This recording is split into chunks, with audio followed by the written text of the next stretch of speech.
नमस्कार, आदाब। Crime petrol city crimes अध्याय के आज के एपिसोड में आप सबका स्वागत है। जीवन में आगे बढ़ना, तरक्की करना हर इंसान की चाह होती है, जिसे पूरा करने के लिए अक्सर लोग एक शहर से दूसरे शहर कामकाज के लिए जाते हैं, अपनी फैमिली से दूर रहते हैं।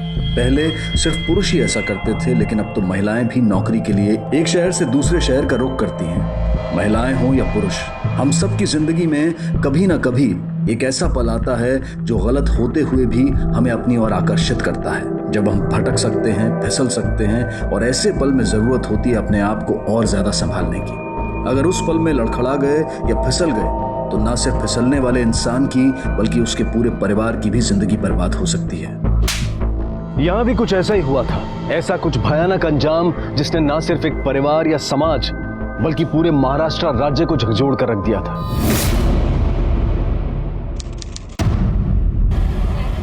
परी, होमवर्क केलंयस ना? काय? Very good.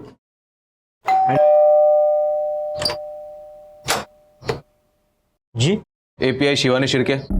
वो यहाँ नहीं रहती है। लेकिन मेमो में तो यही एड्रेस दिया। देखिए, मैं डिपार्टमेंट से आया हूँ, 1 महीना हो गया, उन्होंने ड्यूटी रिपोर्ट नहीं की है। देखिए, उसके बारे में मुझे कुछ मालूम नहीं है। मैंने आपको पहले ही बोला है, वो यहाँ नहीं रहती है। देखिए, मुझे डिपार्टमेंट ने भेजा है तो मैं आपको दे रहा हूँ। ये मेमो रखिए और यहाँ साइन कीजिए।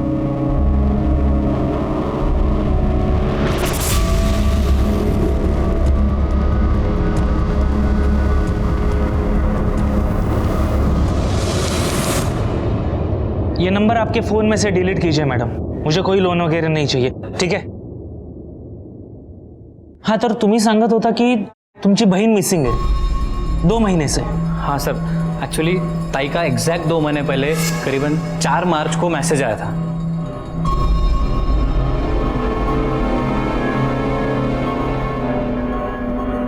आशिष,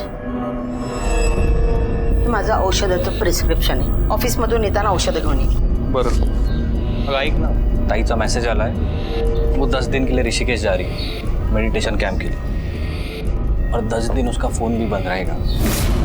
सर, ताई का मैसेज आने के तुरंत बाद मैंने उसे फ़ोन किया था, लेकिन उसका फ़ोन ही स्विच ऑफ आ रहा था। और अभी 4 हफ्ते पहले मेरे जीजा जी के घर एक हवालदार आया था मेमो लेके कि ताई ने ड्यूटी ज्वाइन नहीं की है, तब जाके हमें पता चला। हवलदार, क्या काम करती थी तुम्हारी बहन? सर, ताई पुलिस सब इंस्पेक्टर थी। पोस्टिंग कहाँ थी उनकी? सर, मार्च महीने में ताई की पोस्टिंग नासिक से मुंबई हुई थी, लेकिन उन्होंने ड्यूटी ज्वाइन नहीं की। और यही सब जानने के लिए मैं उनके नासिक के घर गया था, लेकिन वहाँ पे उनका सिर्फ सामान मिला, ताई नहीं मिली। तुम्हें शक है किसी पर? हाँ सर। किस पर? सर, अजय मोरासकर पे। जब मैं ताई के घर गया, उनका लैपटॉप ओपन किया ताकि मुझे कुछ रिजर्वेशन या कोई बुकिंग मिले, ज़्यादा ताई गई हो, लेकिन मुझे वहाँ से कुछ और ही मिला सर। हाँ, अजय कौन है? त्यांचे मिस्टर? नहीं sir, Ajay Morajkar senior inspector है। सर, ताई ने सबसे पहले मनमाड पुलिस स्टेशन में पुलिस सब इंस्पेक्टर की ड्यूटी ज्वाइन की आणि तिथेच ये अजय मोरजकर सीनियर इंस्पेक्टर थे। तुम्हारा कहने का मतलब है कि एक पुलिस वाले ने दूसरे पुलिस वाले को गायब किया? हो सर, और ये वीडियो देखने के बाद मैंने ताई के बारे में जानने के लिए अजय मोरजकर को कई बार फ़ोन किए। हेलो। हाँ अजय जी, मुझे शिवानी ताई के बारे में बात करनी। कौन बोलता है? जी, मैं आशीष बोल रहा हूँ, शिवानी शिर्के का छोटा भाई। मला नहीं माहिती शिवानी कुठे है। मेरा मुंबई ट्रांसफर हो गया, तब से मिला नहीं हूँ उसको। और सुनो, बार बार फोन मत करो मुझको।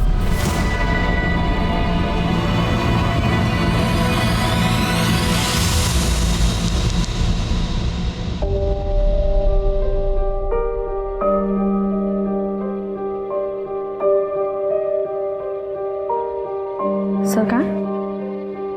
गावड़े, कोर्ट जाओगे तो ये फाइल साथ में लेके जाना। Yes sir. Good morning sir. Good morning. मैं assistant sub inspector Shivani Shirke.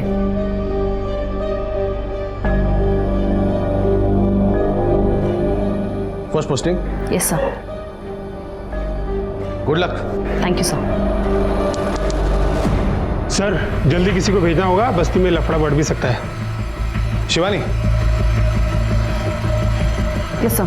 पुराने बाजार के इधर कुछ झगड़ा चल रहा है, तुम जाके देख के आओ, साथ में 2 कांस्टेबल लेके जाना। अब सर, मैं अभी गर्ल्स कॉलेज की इंक्वायरी से आई हूँ, तो क्या आप किसी और अभी को जाना होगा, औरतों का लफड़ा है। हाँ, जाओ जाके देखो। Okay sir. अरे वो लेडी इंस्पेक्टर कहाँ पे? खुद को साइंस समझते क्या वो? हाँ, किधर है? तेरी हिम्मत कैसे उसे टच करने की? तुझे पता है वो कौन है?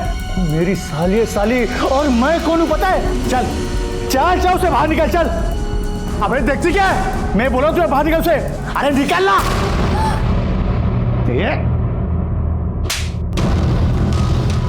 हम पुलिस वाले तेरे जैसे 2% के नेता को जाने ना जाने, तू एक बात जान ले, कभी किसी पुलिस ऑफिसर पे हाथ मत उठाना, समझा ना? हवलदार, on duty lady police officer पे हाथ डालने के लिए इसको अंदर डाल। तेरी नेतागिरी उतारता हूं मैं आज। चल गाड़ी होने ला।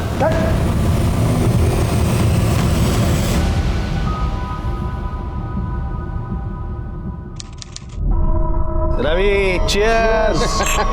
तेरे पॉलिटिशियन काका के नाम पे चीयर्स। लेकिन अजय, इस बार तो काका को बोल के तेरा ट्रांसफर रुकवा दिया मैंने, लेकिन आइंदा ऐसा मत कर। ये नेता लोगों से क्या उलझता है यार तू? मतलब एक बात बता, ये चमाट मार के तुम्हारा फायदा क्या हुआ?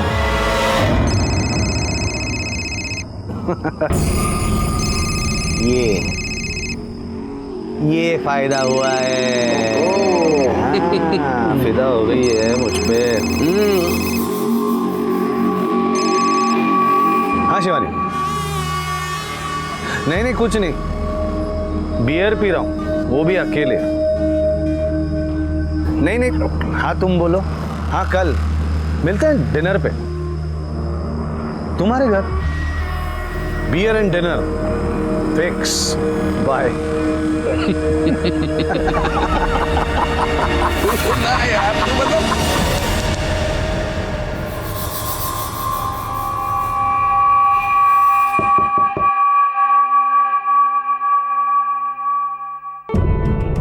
हाय।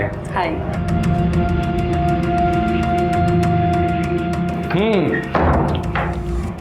बियर दो यहाँ पे रख दो फ्रिज में। बिया? बट मैंने आज तक पी नहीं है। लेट्स मी।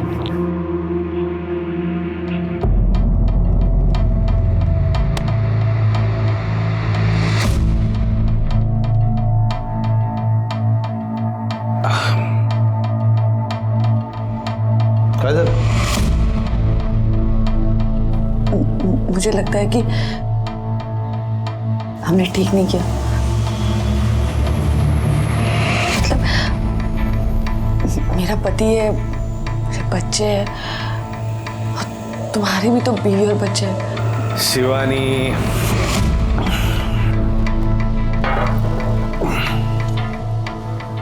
गलत किया है, गलत किया है, ऐसे सोचोगी तो गलत ही लगेगा। इससे अच्छा है सोचो ही मत। Be happy, enjoy life. यहां कुछ ऐसा हुआ जो नहीं होना चाहिए था। जब साथ में काम करने वाले दो लोग एक गलत रिश्ता बनाते हैं, खासकर तब जब दोनों शादीशुदा हों, तो ऐसे रिश्तों का असर न सिर्फ उनके परिवार पर बल्कि उस कंपनी, उस संस्था पर भी पड़ता है जहां वो काम करते हैं। इस केस में शिवानी शिर्के पुलिस ऑफिसर थी, शादीशुदा थी, और वो अपने एक सहकर्मी शादीशुदा सीनियर पुलिस ऑफिसर के साथ गलत रिश्ता बना रही थी।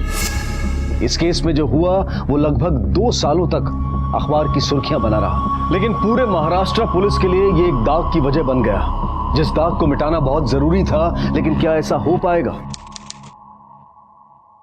सर, अरे तुम्हाला मागच्या वेळी सांगितलं ना, तुम्हाऱ्या ताई के बारे में कुछ भी पता चलेगा तो तुम्हें इन्फॉर्म करेंगे। पण सर कधी सांगणार आहे?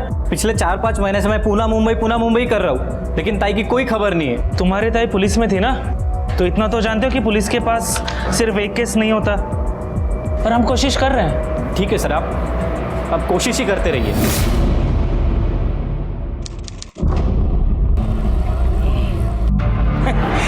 अब तक आम आदमी गुम होने की खबर आती थी, अब तो पुलिस वाले भी गुम होने लगे। अरे पुलिस वाले गुम हुए ना, तो पुलिस वाले ढूंढ लेंगे। भैया 6 महीने से पुलिस ढूंढ रही है इसे। अब इसका भाई भी दिन रात एक करके ढूंढ रहा है। देखो। अरे वाह परी, कशी आहेस बेटा? ठीक. बोल, काय म्हणतेस? मामा, जो लोग गुम हो जाते हैं उनको पुलिस ढूंढ निकालती है ना। और आई तो खुद पुलिस थी, पर फिर भी वो उन्हें ढूंढ क्यों नहीं पा रहे हैं? कोई बात नहीं बेटा, हम है ना, बाबा है, आजी है, तुम हो, हम सब मिलके तेरी आई को ढूंढ निकालेंगे। कब ढूंढोगे और आप ऐसा क्या करोगे? सगळ्यात पहिले तर तुम्हा सगळ्यांचे खूप खूप आभार की तुम्ही इथे आलात। और ये प्रेस कॉन्फ्रेंस रखने का हमारा एक ही मकसद है, मेरी ताई शिवानी शिर्के जो कि खुद असिस्टेंट पुलिस इंस्पेक्टर है और ठीक 4 मार्च 2015 को लापता हुई थी और हमने इसकी रिपोर्ट 6 जून 2015 को की थी पुलिस में।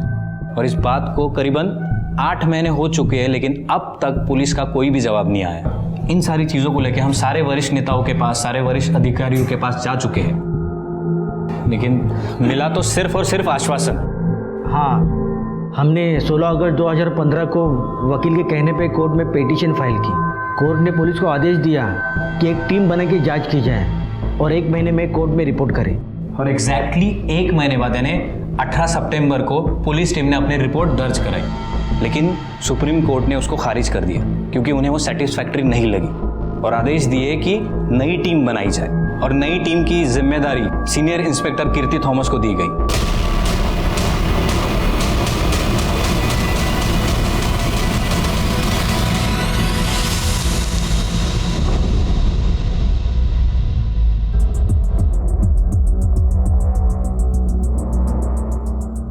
नमस्कार।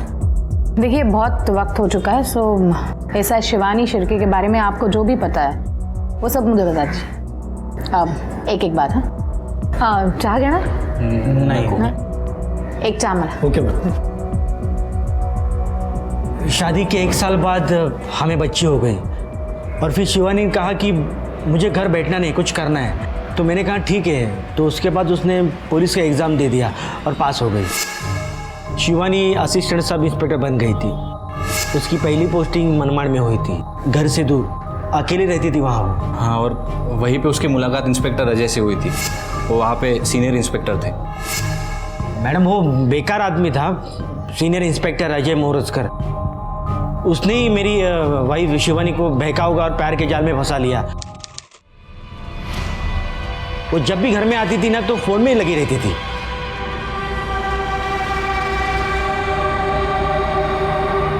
पापा, परी, शिवानी काय चाललंय? इतक्या दिवसांनी तू घरी आलीस, फिर भी दिन भर फोन पे? तर मग पुलिस की ड्यूटी है मेरी। छुट्टी पर भी अगर पुराने केस को लेकर फोन आता है तो बात करनी पड़ती है, समझ ला? मैडम, ये जब बार बार होने लगा तो मुझे शक हुआ और ये शक दूर करने के लिए मैंने उसका फोन का बिल देखा। नहीं शिवानी, नहीं पकड़ो इसको। नहीं शिवानी, ये क्या है? काय झालं? किससे बात होती है इतनी देर तक? रात को 1-2 बजे भी? ये किसका नंबर है? एक मिनिट परी, तू आज जा।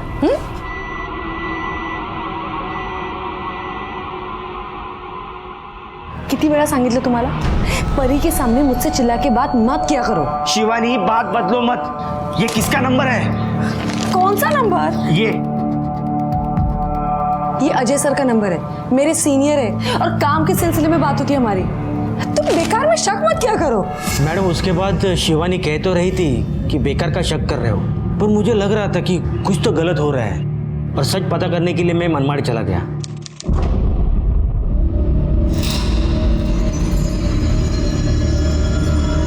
क्या भाई, आपकी चाय पुलिस स्टेशन जाती है ना? और पुलिस वाले भी आते हैं ना यहाँ चाय पीने के लिए?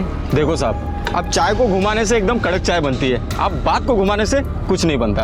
आप सीधे पॉइंट की बात करो ना। नहीं, वो सीनियर इंस्पेक्टर अजय मोरजकर और सब इंस्पेक्टर शिवानी शिर्के, उन दोनों में कुछ चल रहा है क्या? भाई, आप हो कौन? पुलिस वालों की जांच कर रहे हो? प्रेस वाले हो क्या? नहीं, मैं ऐसे ही पूछा। बोलून पाहिजे नाही, ती येणार होती तुझं काय? हे चहा दे रे तो साहब। क्या रे, क्या है? सब वो जो खड़ा आदमी है ना साहब, वो अजय साहब और शिवानी मैडम के बारे में पूछताछ कर रहा था। ऐसा होता इकडे जरा मॅडम उसके बाद उसका ट्रान्सफर नाशिक में हो गया. नाशिकहून आल्यानंतर तिचं वागणंच बदललं. मेरी जिंदगी रुक गई. शिवानी शिवानी तू क्या कर रही है? अरे थोड़ी तो शर्म कर. 9 साल की तुझे बेटी है और तू ये क्या कर रही है? तुला एकदा सांगितलेलं समजत नाही का? हाँ, अजय मुझसे प्यार करता है और वो मुझसे शादी भी करने वाला है. और परी भी मेरे साथ रहेगी. अब तू उस आदमी के साथ जाना चाहती है ना? जा.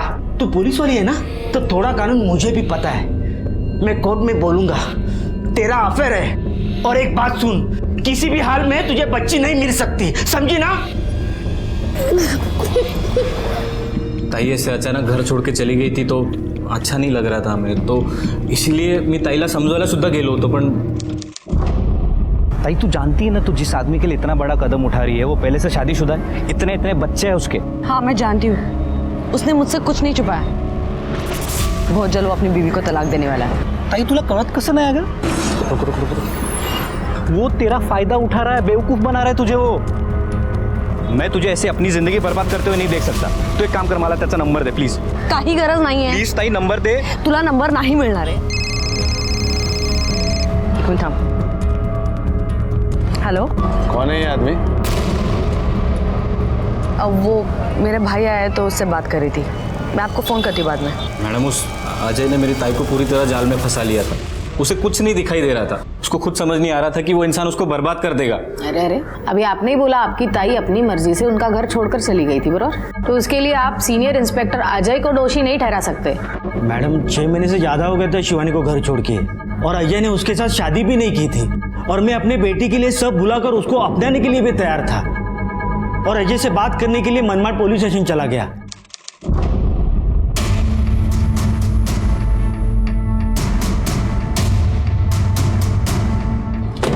अजय, हाँ मुझे आपसे बात करनी है. मैं शिवानी का पति. रुके. क्या किया इसने? ये अपनी बीवी पे हाथ उठाता है सर. उसी के कंप्लेंट पे इसे उठा लाए हैं. क्या रे? औरत पे हाथ उठाता है? साहब मेरे बीवी का मेरे दोस्त का चक्कर का साहब. साहब बीवी है ना तेरी? बीवी है ना? प्रॉपर्टी है क्या? लेके जा. चल चल चल. हाँ बोलो, क्या कह रहे थे? कुछ नहीं. उसके बाद मैंने शिवानी से बात करने की कोशिश की कि बच्चे के लिए तू घर वापिस आ, पर अजय मुझे धमकाने के लिए आ गया.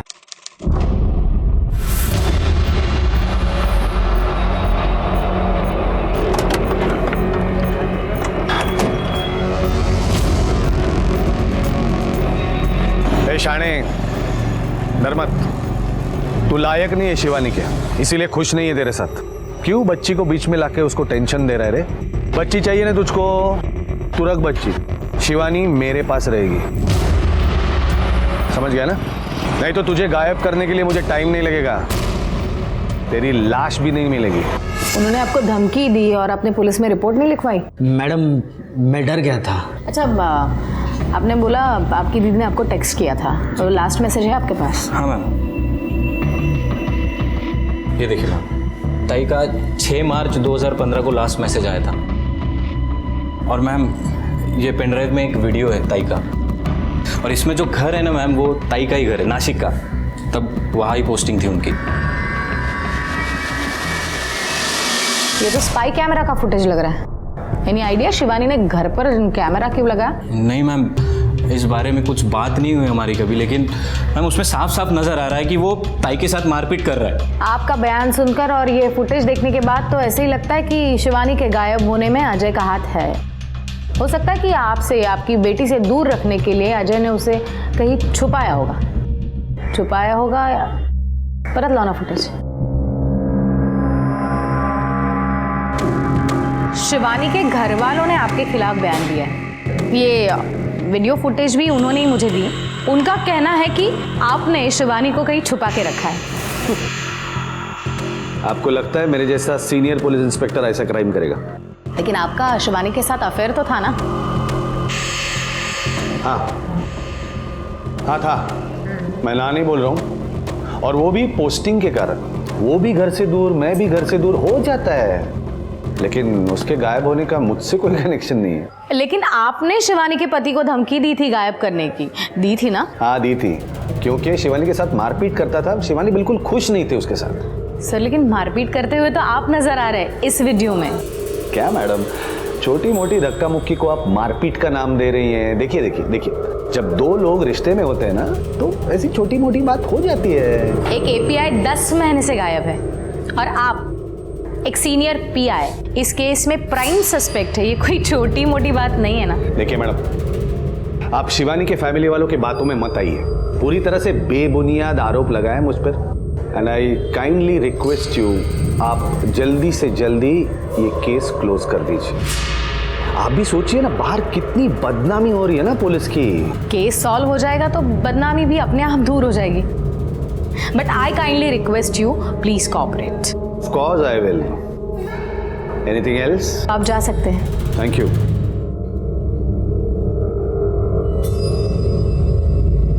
शिवानी के घर वालों के बयान और इस वीडियो के आधार पर इन पर केस बना दो किडनैपिंग का। Okay ma'am. सीनियर भी अजय मोरजकर बोलते हैं, कमिश्नर साहब से बात करनी है। हाँ जरा अर्जेंट है।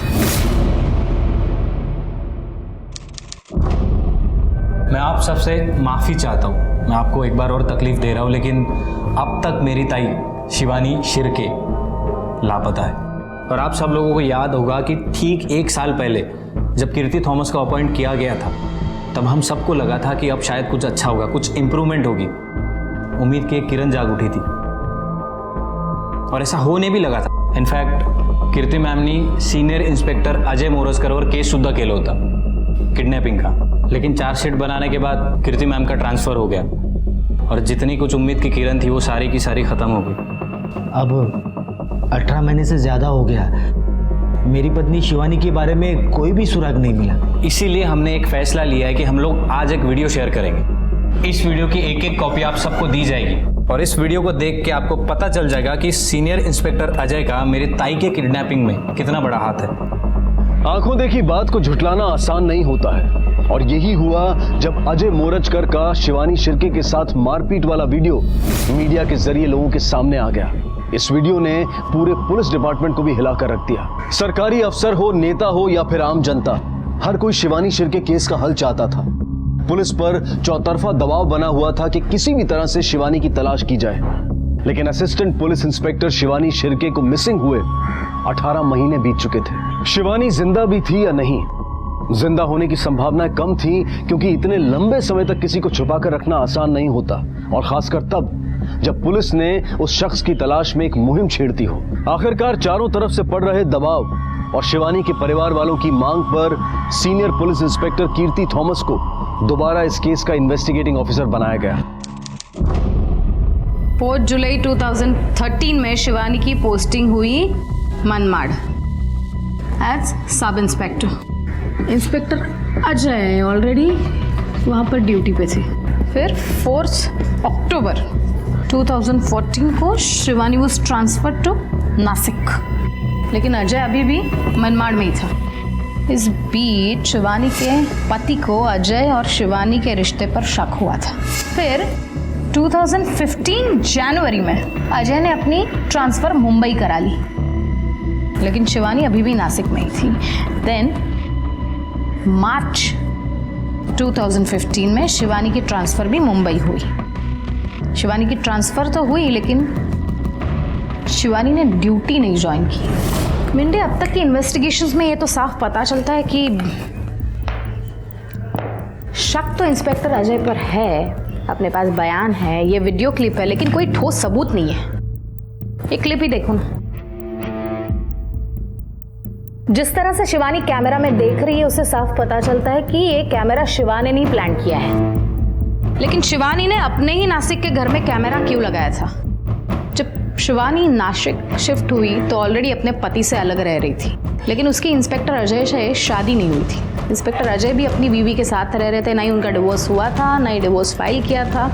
शायद ये वीडियो दिखाकर शिवानी इंस्पेक्टर अजय को मजबूर करना चाहती थी कि वो उससे शादी करे। Let's see. ये देखो दोनों साथ बाहर आए, बाहर उन दोनों में कुछ बातचीत हुई, बातचीत कोई प्लेजेंट नहीं थी, उनके फेसेस देखो। फिर शिवानी ने अपना फ़ोन निकाला, फ़ोन से नंबर डायल कर रही थी शायद अजय की बीवी का, अजय को डराने के लिए। फिर अजय ने मोबाइल खींच लिया, शिवानी को धक्का दिया, थोड़ी धक्का बुक्की हुई और शिवानी यहाँ पर जाकर बैठ गई और अजय आके यहाँ पर बैठ गया। फिर शायद अजय ने उसे समझाया हो, शायद अजय शादी के लिए रेडी हो गया हो, इसीलिए शिवानी कुछ दिन तक चुप बैठी।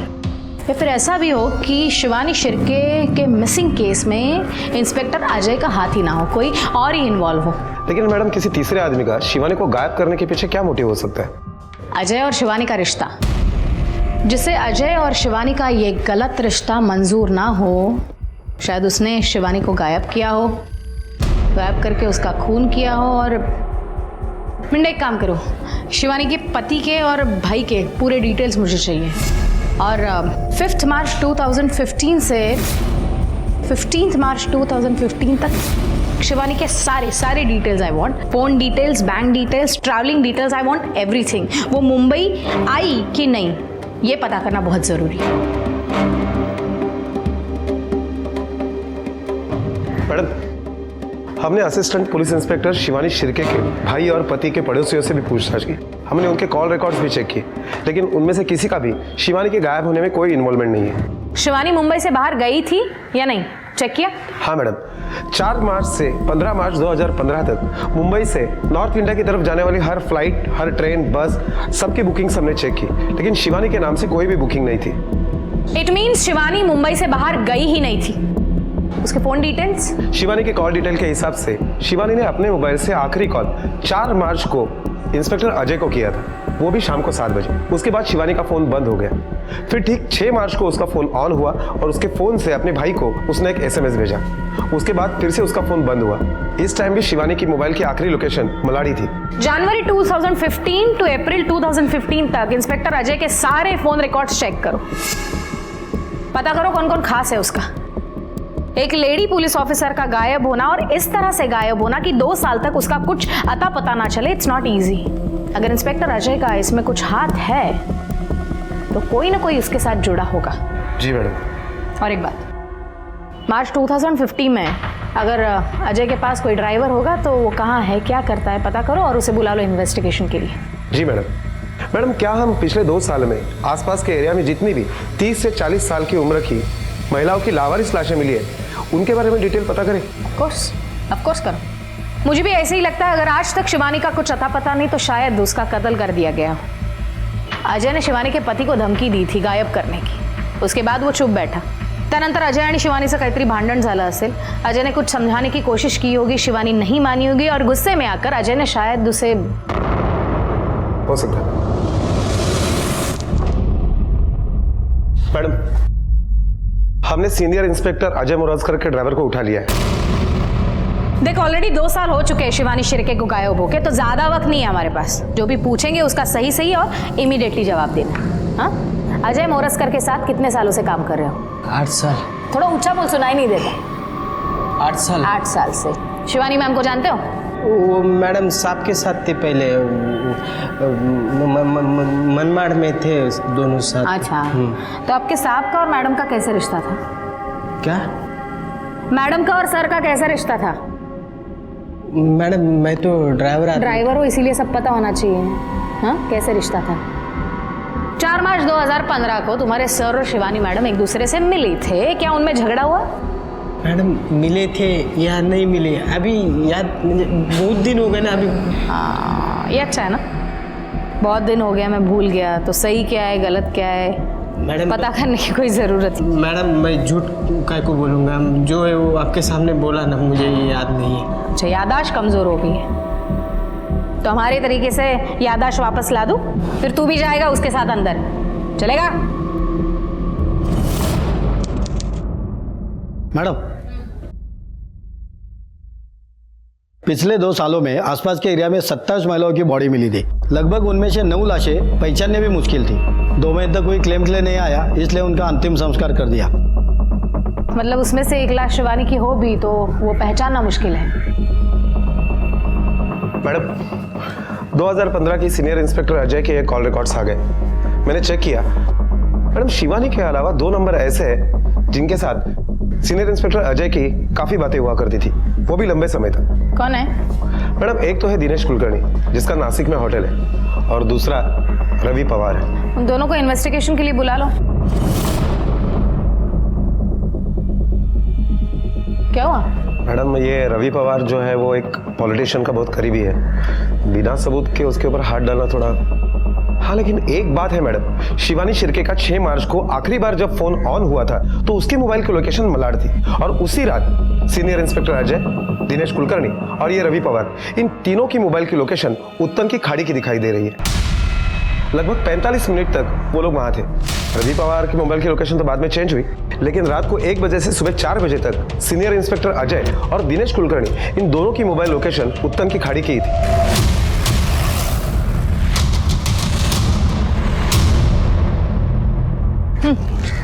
चला बोलो। हो दादा, इकडे ना। काय साहेब? या भाऊ, हाँ कब से नाव चला रहे हो यहाँ पर? मैडम 6 साल से। 2 साल पहले 4 मार्च 2015 को रात को 1 बजे के आसपास कुछ लोग यहाँ पर आए थे, कुछ याद है? मैं तो 8 बजे घर पे चला जाता हूँ मैडम। अच्छा, मार्च 2015 में कोई लाश मिली थी यहाँ पे? लाश तो मिलती रहती है लेकिन पक्का नहीं बता सकता हूँ। हाँ लेकिन उस वक्त एक पुलिस वाला 2-3 बार आया था, मैडम जैसा ही बड़ा ऑफिसर था। उन्होंने कहा था कि अगर कोई लाश मिल जाए तो मुझे फोन करना। कुछ नंबर वगैरह दिया था? मैडम पुरानी बात है, एक पर्ची पे लिखा था, अभी पर्ची कहाँ पे याद नहीं आ रही। कुछ पहचान पाओगे उसे? वैसे तो याद नहीं है लेकिन लंबा चौड़ा था, रुबाबदार होता। मैडम एवढंच आठवतं।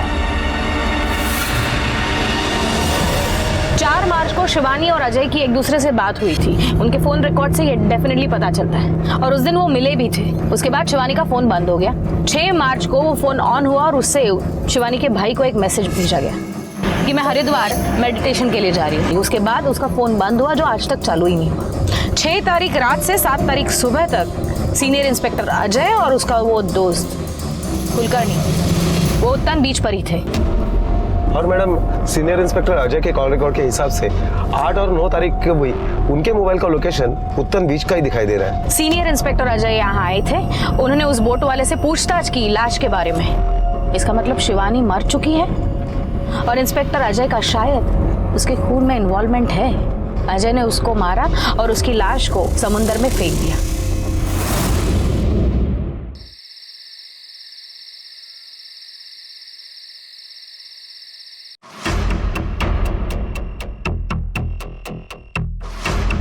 मार्च 2015 रात 10:13 को तुझे सीनियर इंस्पेक्टर अजय मोरस्कर का फोन आया था। क्या मैडम, आप भी 2015 की बातें 2017 में करके गड़े मुर्दे उखाड़ रही है। गड़े मुर्दे उखाड़ने ताकि जिंदा सच बोले। फोन आने के बाद तू डायरेक्टली अजय को नहीं मिला, तू अंबरनाथ गया, वहां पर कुछ टाइम स्पेंड किया और फिर आके अजय को मिला। हमें पता है अजय का फार्म हाउस अंबरनाथ में। क्या किया था फार्म हाउस पर? ऐसे ही दोस्त के फार्म हाउस पर जाना कोई गुनाह तो नहीं है ना? गुनाह तो नहीं है, लेकिन गुनाह हुआ था। अजय के ड्राइवर का कहना है कि उस दिन वहां पर क्राइम हुआ। 6 मार्च 2015 उत्तन की खाड़ी में शिवानी शिर्के की लाश को फेंका गया था। तब वहां पर तू, रवि और अजय मौजूद थे। 45 मिनट के बाद रवि तो वहां से निकल गया, लेकिन तू और अजय सुबह 4 बजे तक वहां पर थे, इंतजार कर रहे थे। मैडम आप क्या बोले जा रही हो, मुझे तो कुछ समझ नहीं आ रहा है। इस चीज का इंतजार कर रहे थे कि शिवानी की बॉडी वापस ऊपर ना आए। डर लग रहा था तुम लोगों को। 2 दिन बाद वापस अजय वहां पर गया पूछताछ करने के लिए बॉडी के बारे में, लेकिन तब कुछ पता नहीं चला। मैडम मैं सच बोल रहा हूँ, मैं इस सब में शामिल नहीं था। मैं तो बस वहाँ गया बाद में, लेकिन ताबत गया। और इसके दोस्त रवि के नाम पे भी वारंट निकालो। मैडम लेकिन मेरी बात तो सुनो मैडम।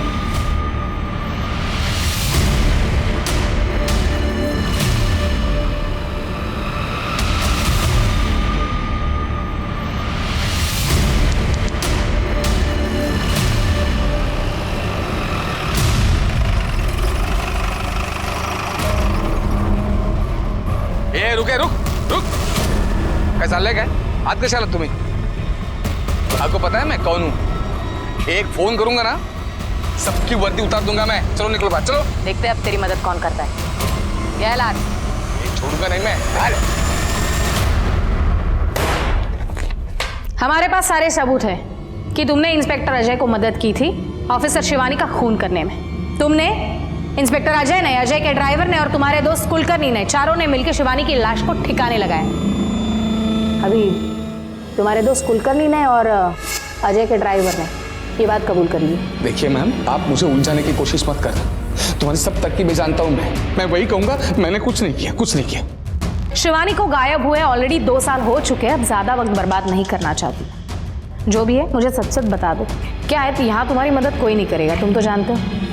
हम कर सकते, जो हुआ जैसे हुआ हमें बता दो। सरकारी गवाह बनाकर तुम्हारी सजा कम करवा सकते हैं। बोल। अच्छा, तुम ऐसे नहीं बताना चाहते, मार खाकर बताना चाहते हो। ठीक है, कोई प्रॉब्लम नहीं है। मिंडे है ये, मात्रे 24 घंटा लगातार तुम्हें मार सकते हैं, है ना? हाँ। नहीं नहीं नहीं, मैंने कुछ नहीं किया। मैं बता दूं ना, जो भी किया अजय ने किया। क्या किया? मेरे मना करने के बावजूद किया। वो अजय और शिवानी दोनों शादीशुदा थे, लेकिन फिर भी मनमाड़ पोस्टिंग के टाइम अजय ने शिवानी को अपने प्यार के जाल में फंसा दिया। जब शिवानी के पति को शक होने लगा तो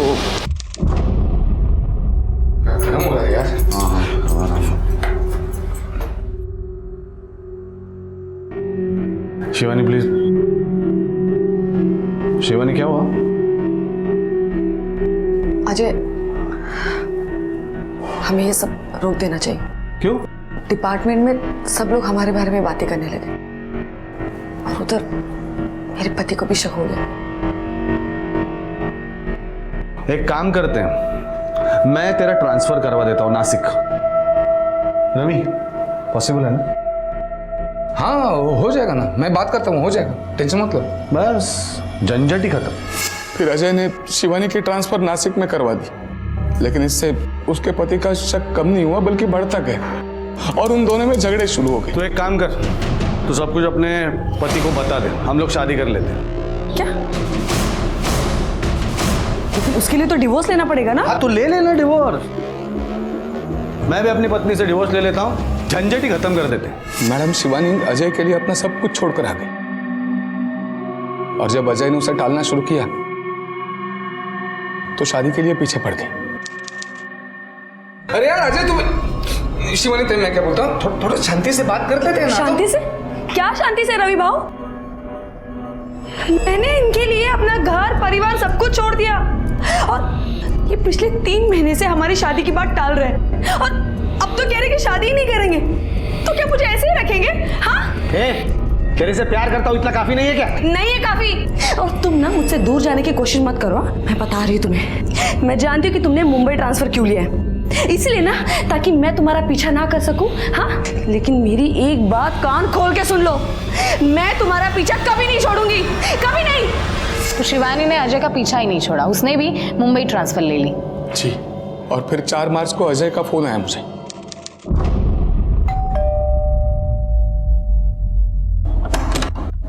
क्या हो गया? अंदर तो आने दे यार, क्या हो गया? मैम, मर्डर में मैं इन्वॉल्व नहीं था। मैंने लाश ठिकाने लगाने में अजय की मदद की, लेकिन बाकी मेरा इन्वॉल्वमेंट नहीं था। लाश के टुकड़े करने के बाद क्या किया? वुड कटर लाने में, लाश के टुकड़े करने में बहुत समय निकल गया। जगत को भेजकर लोहे के ट्रंक मंगवाए, लाश के टुकड़े उसमें भरे और वो 6 तारीख को हमने वो ट्रंक उत्तन के खाड़ी में फेंक दिया।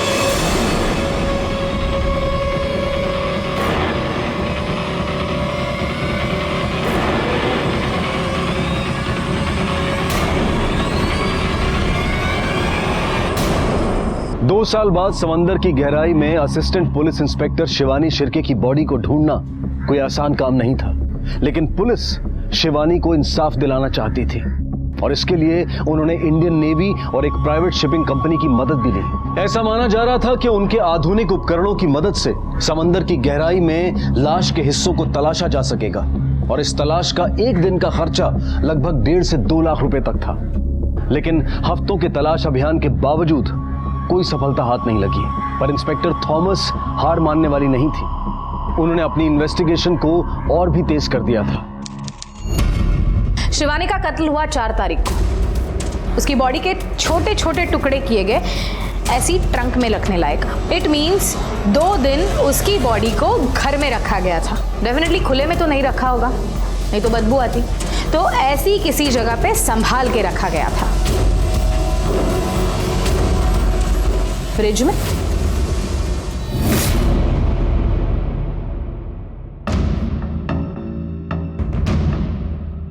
मैडम, इस फ्रिज से सैंपल उठाना बहुत मुश्किल है। 2 साल बीत चुके हैं तो कुछ भी नहीं है। एक काम करना, फ्रिज को ही लेकर चलना, लैब में जाकर चेक करेंगे। बाथरूम को धुलाना आसान है, लेकिन फ्रिज को इस तरह से खोल कर धोना बहुत मुश्किल है। 2 साल पहले अगर शिवानी शिर्के के बॉडी के टुकड़े करके इस फ्रिज में रखे गए, ब्लड स्टेन्स तो जरूर मिलेंगे। Yes madam. 2 साल पहले एपीआई शिवानी शिर्के की बॉडी को समुद्र में फेंका गया था, जो आज तक नहीं मिली। अगर सीनियर इंस्पेक्टर अजय पे हमें पक्का केस बनाना है तो हमारे पास ठोस सबूत चाहिए। वो ट्रंक जिसमें शिवानी की बॉडी के टुकड़े रखे थे, वो कहाँ से खरीदी थी, और वो वुड कटर, वो वेपन जो क्राइम में यूज किया था, वो कहाँ से खरीदा था, वो कहाँ पर है, पता करो। Okay ma'am. मैडम, पास वाले दुकान से वो लोहे का ट्रंक खरीद लिया था मैंने। बाद में वुड कटर साहब बोला कि फार्म हाउस में रख देना, तो रख दिया था मैंने। वुड कटर अगर फार्म हाउस पे रखा था तो हमें क्यों नहीं मिला? पूरा फार्म हाउस छान मारा था हमने। मैडम, ये केस फिर से ओपन हुआ तो साहब बोले कि वो भंगार में बेच देना वुड कटर, तो मैंने बेच दिया। मतलब वुड कटर मिलने के चांसेस भी बहुत कम है। मैडम, कुछ नहीं मिला है आपको। कोर्ट में साबित क्या करोगी? इन लोगों ने यहाँ पे बयान दिया है ना, पुलिस स्टेशन में। आप तो जानती हैं, पुलिस स्टेशन में दिया गया बयान कोर्ट में काम नहीं आता है। बेकार में इतनी मेहनत कर रहे हो आप। सुन रहे ना आप? आपने बेकार में इतनी मेहनत की, बेकार में अपने क्राइम सीन में इनका साथ दिया और बेकार में फंस गए। और रहा सवाल सबूतों का, वो तो ढेर सारे हैं हमारे पास आपका क्राइम प्रूव करने के लिए। और मुझे उम्मीद है कि हमारा कानून भी वो मानेगा। जिस दिन आपको सजा होगी, उस दिन शिवानी शिर्के और उसकी फैमिली को जस्टिस मिलेगा। Assistant sub inspector Shivani Shirke कभी वापस नहीं आएगी। उनकी बेटी, उनके भाई और उनके परिवार वालों की जिंदगी में जो खालीपन आ चुका है, वो कभी नहीं भरेगा। लेकिन उन सभी अपराधियों को एक सही सजा मिल जाएगी तो उन सबको एक सुकून जरूर मिलेगा कि शिवानी शिर्के को न्याय तो मिला। Senior police inspector Ajay Morajkar को सस्पेंड कर दिया गया है और सभी आरोपियों अजय मोरजकर और उनके बाकी साथियों दिनेश कुलकर्णी, रवि पवार और जगत गुप्ता के खिलाफ कोर्ट में चार्जशीट फाइल कर दी गई है। ये केस फिलहाल कोर्ट में चल रहा है, लेकिन किसी भी आरोपी पर दोष साबित नहीं हुआ है। हमें पूरी उम्मीद है कि शिवानी को न्याय जरूर मिलेगा। इस केस ने हम सबको ये सोचने पर मजबूर कर दिया है कि क्यों अनजान जानते हुए भी लोग नाजायज रिश्ते बनाते हैं, क्यों एक गलत खुशी को जीने के लिए अपनी और अपने परिवार की जिंदगी को दांव पर लगाते हैं। देखते हैं हमारे आज के एपिसोड की दूसरी कहानी। आई नो तुम्हें यकीन नहीं हो रहा है, लेकिन यही सच है। क्यों? जलन हो रही है? अच्छा listen, I will call you back. Disha का फोन आ रहा है। अरे दिशा मेरी फियांस है। बाय। हाय। इतनी देर से किसके साथ फोन पे लगे हुए थे? वो मैं अपनी एक्स गर्लफ्रेंड से बात कर रहा था। क्या हुआ? चुप क्यों हो गई? अरे बाबा चिल, अपनी शादी पर इनवाइट करा था उसे। मुझे तो लगता है तुम्हारी पूरी बारात तुम्हारी एक्स गर्लफ्रेंड से भरी होगी। अच्छा, समझ जेलस हाँ? अच्छा ये सब छोड़ो और तुम संडे को फ्री रहना, हमें शादी की शॉपिंग पे जाना है। और हाँ, शादी के बाद no more night duties, okay? आपका हुक्म सर आंखों पर। Okay bye, love you. Love you too, bye.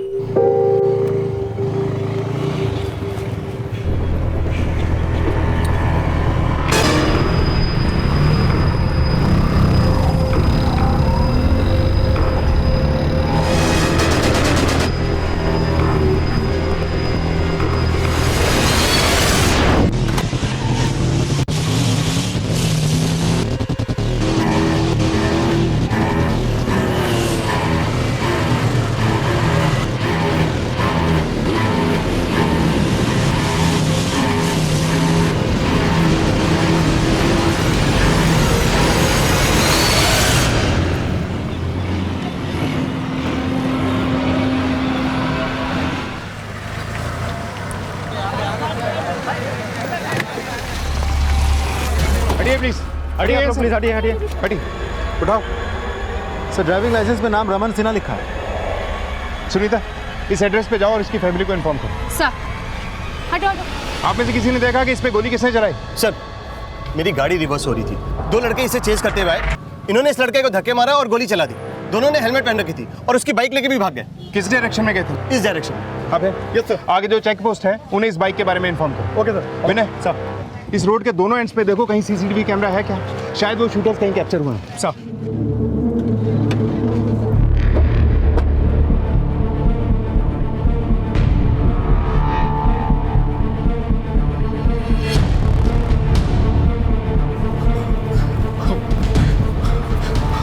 Sir sir मैं रमन का फादर हूँ। रमन कैसा है? आई एम सॉरी सर, यहाँ लाने से पहले ही वो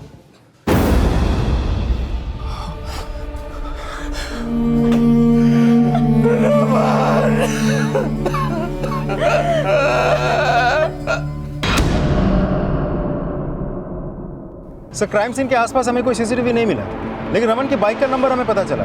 जिस डायरेक्शन में वो किलर्स रमन की बाइक लेके भागे हैं, उस एरिया के पुलिस टीम को हमने रमन की बाइक का नंबर भेज दिया है। जैसे कोई अपडेट मिले मुझे इन्फॉर्म करो। सर।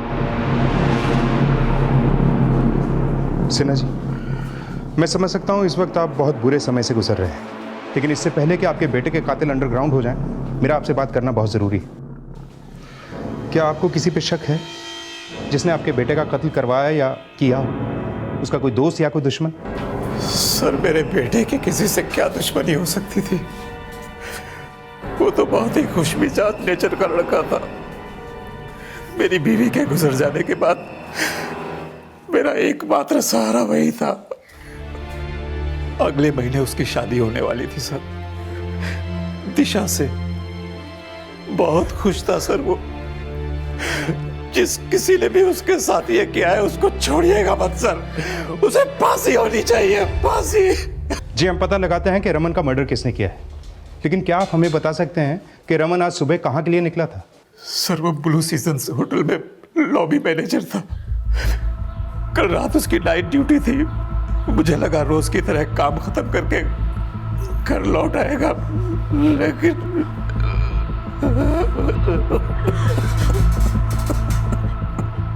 आप रमन से शादी करने वाली थी? जी सर। कब से जानती हैं आप रमन को? सर हम एक दूसरे को बहुत टाइम से जानते हैं। वो मुझसे अपनी सारी बातें शेयर करता था। इनफैक्ट मेरी तो आज सुबह ही उससे बात हुई थी। आपका हुक्म सराखों पर। पूरा दिन बस मजाक के मूड में रहता था, पता ही नहीं चला। और अचानक से आपको क्या लगता है ऐसा कौन हो सकता है जिसने रमन का इस तरह से मर्डर किया? सर यही तो मुझे समझ नहीं आ रहा है। उसका किसी के साथ कोई ऐसा इशू नहीं था कि कोई इसे इस तरह से मार दे। सिन्हा जी, पिछले दिनों में रमन ने कोई ऐसी बात की थी जिसका कनेक्शन उसके मर्डर के साथ हो सकता है? नहीं सर, उसने ऐसा तो मुझसे कुछ भी शेयर नहीं किया। Sunita, Raman Sinha blue seasons hotel में लॉबी मैनेजर था। उसके होटल में पूछताछ करो और उसके कॉल रिकॉर्ड्स भी निकलवाओ, शायद किलर्स की कोई लीड मिले। Okay sir. रमन के पिता नीरज सिन्हा और रमन की मंगेतर दिशा से पुलिस को ऐसा कोई क्लू नहीं मिला जिससे यह पता चल सके कि रमन की हत्या के पीछे किसका हाथ है और क्या मकसद हो सकता है। पर रमन को मारने वाले शूटर्स क्या कॉन्ट्रैक्ट किलर्स थे या फिर रमन के ऐसे दुश्मन जिन्हें रमन जानता था? उस होटल में भी पूछताछ कर रही थी जहां रमन सिन्हा लॉबी मैनेजर था, और जल्द ही रमन के कॉल रिकॉर्ड्स भी सामने आए। सर, रमन का कॉल रिकॉर्ड, उसके नंबर पे लास्ट कॉल दिशा अवस्थी नहीं की थी। इतनी देर से किसके साथ फोन पे लगे हुए थे? दिशा ने बताया था कि रमन से उसकी बातचीत शादी की शॉपिंग को लेकर हुई थी। दिशा का बैकग्राउंड चेक करो, देखो कि वो इस शादी से खुश थी या कहानी कुछ और है। और विनय, ऐसा भी तो हो सकता है दिशा या रमन दोनों की लाइफ में कोई ऐसा हो जो इस शादी से नाखुश हो। सर, दिशा को फोन करने से पहले रमन ने किसी श्रुति खन्ना नाम की लड़की से भी फोन पे बात की थी। क्यों? जलन हो रही है? अच्छा listen, I will call you back. Disha का फोन आ रहा है। सर, ये श्रुति खन्ना उसी होटल के हाउसकीपिंग डिपार्टमेंट में काम करती है जहाँ रमन लॉबी मैनेजर था। मैंने दोनों के कोलीग से पूछताछ की तो पता चला कि दोनों के बीच अफेयर चल रहा था। करीब 6 महीने पहले श्रुति ने किसी सिद्धार्थ खन्ना से शादी कर ली थी।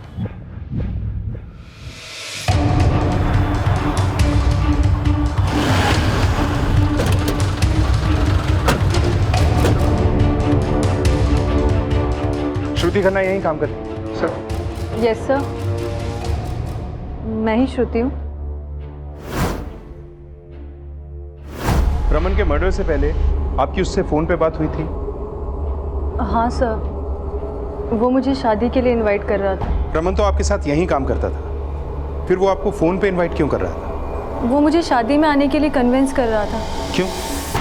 आपने शादी में आने से इनकार कर दिया था? नहीं सर, मैं तो उसकी शादी अटेंड करने वाली थी। लेकिन अब तो उसकी शादी कभी नहीं होगी। और हाँ, हमें पता चला है कि आपका और रमन का भी अफेयर था, लेकिन आपने कहीं और शादी कर ली और अब रमन कहीं और शादी करने वाला था। हाँ सर, हमारा अफेयर था, पर हम कभी भी शादी नहीं करना चाहते थे। We felt we were better off as friends. क्या तुम्हारे हस्बैंड रमन को जानता था? I mean, was he comfortable with all this? जी सर, मेरे हस्बैंड सिद्धार्थ और रमन भी बहुत अच्छे दोस्त थे। कितने साल से जानती हो आप रमन को? करीब 2 साल से, जब मैंने ये होटल ज्वाइन किया था। So guys, Shruti is now part of our team. Everybody, give her a warm welcome. Sir, वो खुश रहने वाला बहुत ही जिंदा दिल इंसान था। यहाँ सब उसके बिहेवियर से बहुत खुश थे। हमने उसके कॉल रिकॉर्ड चेक किए, आपके अलावा भी बहुत सारी लड़कियों के साथ बातचीत करता था। Yes sir, but he was a nice guy. Shruti Khanna और उसके हस्बैंड के कॉल रिकॉर्ड और एक्टिविटीज को चेक करो, और रमन के कॉल रिकॉर्ड के साथ साथ उसके सोशल मीडिया अकाउंट में जितने भी कॉन्टैक्ट्स हैं सबकी लिस्ट बनाओ। हो सकता है रमन के मर्डर में उसकी किसी एक्स गर्लफ्रेंड का हाथ हो, जिसे उसकी शादी की न्यूज़ मिली, या कोई ऐसा लड़का जो उसकी किसी पुरानी गर्लफ्रेंड के साथ कनेक्शन में था और किसी जेलसी की वजह से उसने रमन का मर्डर कर दिया। रमन सिन्हा के मर्डर में रमन और दिशा के रिश्ते, श्रुति के साथ एक्स्ट्रा मैरिटल अफेयर और रमन से जुड़ी किसी रंजिश का भी पता लगाया जा रहा था। रमन के मर्डर को 1 हफ्ता गुजर चुका था, लेकिन पुलिस को अभी तक कोई स्ट्रॉन्ग लीड नहीं मिली थी जो कि रमन को खो चुके उसके पिता की बेचैनी को बढ़ा रही थी। मेरे बेटे का मर्डर हुए हफ्ता भर हो गया है, लेकिन आप लोग अभी तक ये पता नहीं लगा पाए कि उसे किसने मारा है। सिन्हा जी, हम अपनी तरफ से पूरी कोशिश कर रहे हैं। अरे क्या खाक कोशिश कर रहे हैं? मुझे मालूम है कि मेरे बेटे की मौत के पीछे किसी मोटी आसामी का हाथ है और आप लोग उसे बचा रहे हैं, पर मैं चुप रहने वाला नहीं हूं। मैं धरने पर बैठूंगा, सीएम से आप सबकी शिकायत करूंगा। रमन के पिता नीरज सिन्हा पुलिस की भूमिका पर सवाल उठा रहे थे, जिसके बाद मीडिया भी लखनऊ के लॉ एंड ऑर्डर पर सवाल करने लगी। रमन सिन्हा जैसे आम आदमी को दिन दहाड़े गोली मार दी जाती है और हमारी पुलिस कुछ नहीं कर पाती। क्या रमन सिन्हा जैसे कई और मारे जाएंगे तब पुलिस को होश आएगा? देखते ही देखते ये केस इतना बड़ा हो गया कि जगह जगह रमन के लिए कैंडल मार्च निकाले जाने लगे और सोशल मीडिया के जरिए भी इंसाफ की मांग की जाने लगी, और ये आवाज राजनीतिक गलियारों में भी गूंजने लगी और पुलिस पर दबाव बढ़ने लगा। We are trying our best sir. Okay sir. Raman की मंगेतर दिशा के कॉल रिकॉर्ड्स और एक्टिविटीज पता की, लेकिन ऐसा लगता नहीं कि रमन के साथ शादी तय होने की वजह से वो नाखुश थी। लेकिन रमन का रिलेशन तो बहुत सारी लड़कियों के साथ था। हो सकता है इनमें से किसी रिलेशन की कॉम्प्लिकेशन की वजह से रमन का मर्डर हुआ। वो लड़की श्रुति जो उसके साथ होटल में काम करती थी, उसके एंगल से कुछ पता चला? नहीं सर, श्रुति के बारे में हमें कुछ भी सस्पिशियस पता नहीं चला, और सिर्फ श्रुति ही नहीं, किसी और लड़की के बारे में भी कुछ भी सस्पिशियस पता नहीं चला हमें। मीडिया ने इस केस को बहुत बड़ा बना दिया है, इसलिए हमें भी अपनी इन्वेस्टिगेशन का दायरा बढ़ाना होगा। जनता और मीडिया को यह भरोसा दिलाना होगा कि हम अपना काम पूरी शिद्दत और ईमानदारी के साथ करते हैं। और हाँ, इस केस के जितने भी सस्पेक्ट हैं, हम किसी को भी नजरअंदाज नहीं करेंगे। Is that clear? Sir.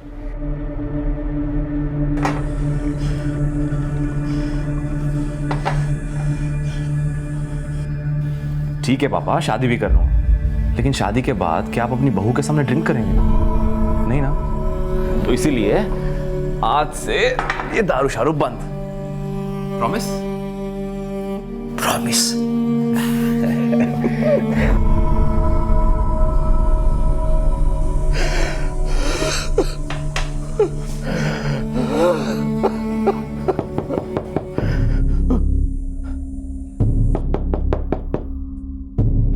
Sir, Raman के फादर आए, आपसे मिलना चाहते हैं। बुलाओ। Okay sir. मुझे नहीं पता आप लोग किस तरह काम कर रहे हैं, लेकिन मिस्टर सिन्हा, हम पे भरोसा रखिए। अरे कैसे भरोसा रखें? पहले वो मेरे बेटे का मर्डर कर देता है, उसके बाद खुलेआम मुझे धमकी देता है। धमकी? किसने धमकी दी आपको?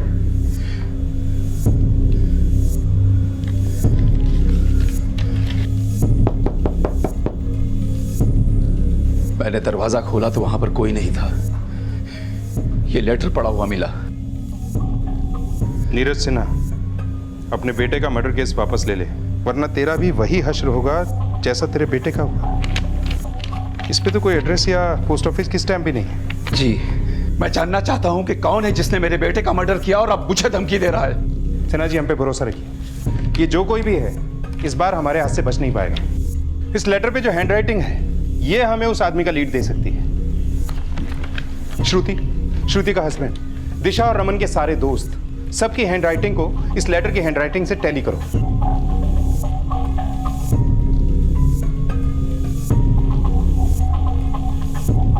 सर, रमन से जुड़े हर एक को खंगाला, उनकी हैंडराइटिंग के साथ लेटर की हैंडराइटिंग को टैली भी किया, कुछ हाथ नहीं लगा सर। फिर ऐसा कौन हो सकता है जिसने रमन का मर्डर किया और रमन के फादर को लिखकर यह साफ किया कि रमन का मर्डर उसी ने किया है, और उस आदमी की कोई भी लीड हमें नहीं मिल पा रही। आज 13 दिन बीत चुके हैं, लेकिन पुलिस अब तक उनके हत्यारों का पता लगाने में नाकाम साबित हुई है। जनता सवाल कर रही है, क्या वो ऐसे माहौल में सुरक्षित है? पुलिस को उनका जवाब देना ही पड़ेगा। ये रमन सिन्हा कौन है? अब तो पुलिस में है, आपको मालूम है किसने मारा इसको? अरे हमसे क्या पूछ रही हो? हमको तो पुलिस डिपार्टमेंट वालों ने सिक्योरिटी गार्ड बना के छोड़ दिया। 12 घंटे जज साहब के घर के बाहर मक्खी मारते रहता। छोड़ो, ड्यूटी जाना है अभी, टिफिन दो मेरा। Excuse me sir. Hello,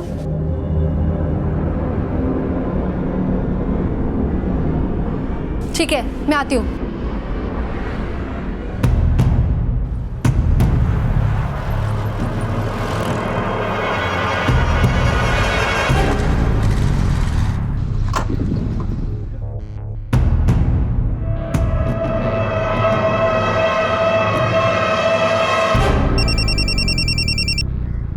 hello, what?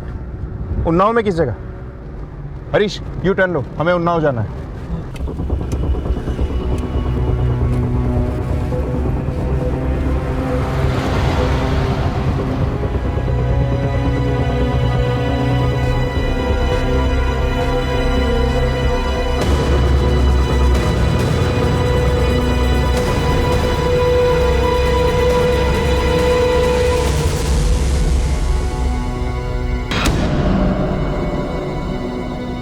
Raman Sinha की हत्या की जांच करने वाली सब इंस्पेक्टर सुनीता रानी की भी हत्या कर दी गई है। क्या सब इंस्पेक्टर सुनीता रानी को रमन केस के हत्यारों का कोई लीड मिला था जिसकी वजह से उनकी हत्या कर दी गई थी?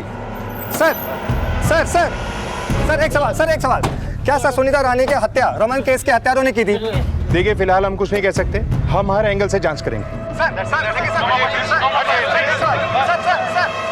पहले रमन सिन्हा की दिन दहाड़े हत्या और अब रमन सिन्हा मर्डर केस की इन्वेस्टिगेशन टीम की लेडी सब इंस्पेक्टर सुनीता रानी का मर्डर। लेकिन सब इंस्पेक्टर सुनीता रानी की हत्या क्या रमन सिन्हा के कातिलों द्वारा पुलिस को दी गई कोई चेतावनी थी या फिर इसके पीछे कोई और ही बड़ा मकसद था? पुलिस इन सवालों का जवाब पता लगा ही रही थी कि इसी बीच पुरानी दिल्ली में एक ऐसा धमाका हुआ जिसमें एक बड़ा नरसंहार हुआ। सरफराज अली को इस विस्फोट की जांच सौंपी गई। सरफराज अली अब एक ऐसे मिशन में उतरने वाले थे जिसमें आगे चलकर कई और चौंका देने वाले अपराधों का खुलासा होने वाला था। इस ब्लास्ट में 26 लोगों की जानें गई हैं और 267 लोग घायल हुए हैं। इस ब्लास्ट से जुड़ी सारी टेक्निकल डिटेल्स इस फाइल में मौजूद हैं। And I know that you are one of the best officers that we have and I want you to crack this blast case as soon as possible. I will do my best sir. जिन लोगों ने ये blast किए और करवाए हैं वो बहुत जल्द हमारी गिरफ्त में होंगे। I wish you luck, all the best. Sunita के मर्डर के एक दिन पहले उसे उन्नाव के एक पीसीओ से एक के बाद एक 2 कॉल आए थे। तुम जानते हो कि सुनीता को ये 2 कॉल किसने किए थे? हाँ सर, मैंने सुनीता मैडम को फ़ोन पे बात करते हुए सुना था। मुझे लगता है कॉल पे उन्हें कोई धमकियां दे रहा था। सर, इससे पहले कि सुनीता मैडम मुझे कुछ बताती, उन्हें दोबारा कॉल आया। इस बार फ़ोन पे उन्होंने कहा कि मैं आ रही हूँ और फिर वो चली गई। तुम्हें कुछ बताया सुनीता ने कि वो कहाँ जा रही है? नहीं सर, वो मुझे अपने साथ नहीं लेकर गई। वो बोल रही थी कि अबे तुम यही रुको, मैं अकेले निपटा के आती हूँ। और सुनीता ने मुझे भी रमन सिन्हा केस से रिलेटेड कोई अपडेट नहीं दी थी। क्या सुनीता वाकई रमन के केस से जुड़ा कोई राज जानती थी? अगर हाँ, तो ये थ्रेट कॉल उसी की वजह से आया।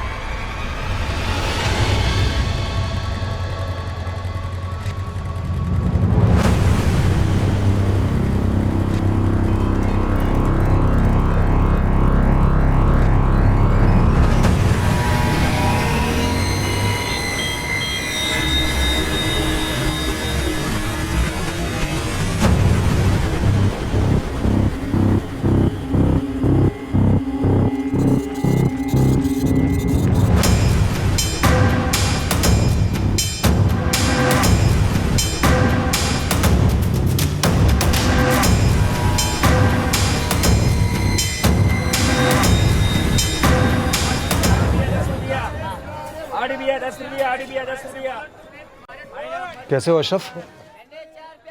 अस्सलाम वालेकुम भाईजान। वालेकुम अस्सलाम।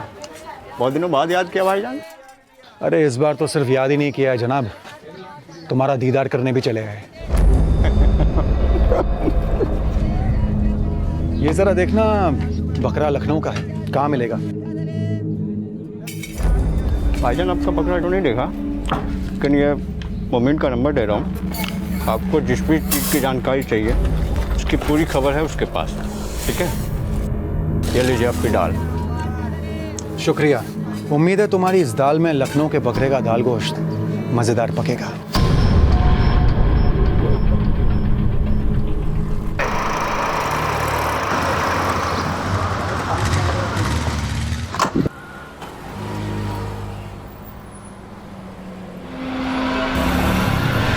फारिसगंज इलाके में कांस्टेबल नवीन कुमार के ऊपर अटेम्प्ट टू मर्डर केस को हैंडल कर रही पुलिस टीम से मेरी बात हुई। आई विटनेस का कहना है कि गोली चलाने वाले दो लोग बाइक पे आए और दोनों के दोनों हेलमेट पहने हुए थे। सर बिल्कुल इसी तरह के शूटर्स ने रमन सिन्हा पे भी गोलियां चलाई थी। सर कहीं दोनों केसेस में किलर सेम तो नहीं है? लेकिन कांस्टेबल नवीन और रमन सिन्हा के बीच में कोई कनेक्शन हमें तो मिला नहीं। अगर इन दोनों के हमलावर यही दो लोग हैं तो सुनीता को किसने मारा हो? क्योंकि सुनीता को तो गला घोट कर मारा गया था। सर इन तीनों केसेस का आपस में कोई कनेक्शन हो या ना हो, लेकिन एसआई अभय की बातों से लगता है कि सुनीता को शायद रमन सिन्हा मर्डर केस के बारे में कोई तो जानकारी थी और इसीलिए उसे थ्रेट कॉल मिली थी। फारिसगंज पुलिस को रमन सिन्हा और सुनीता मर्डर केस की डिटेल्स भेजो। हो सकता है जो डॉट हम नहीं जोड़ पाए, कांस्टेबल नवीन के अटेम्प्ट टू मर्डर के बाद वो डॉट जुड़ जाए। और हाँ, सुनीता के कॉल रिकॉर्ड्स को अच्छे से चेक करो, देखो कि आखिरी दिनों में वो किसके साथ टच में थी, शायद कोई लीड मिले। सर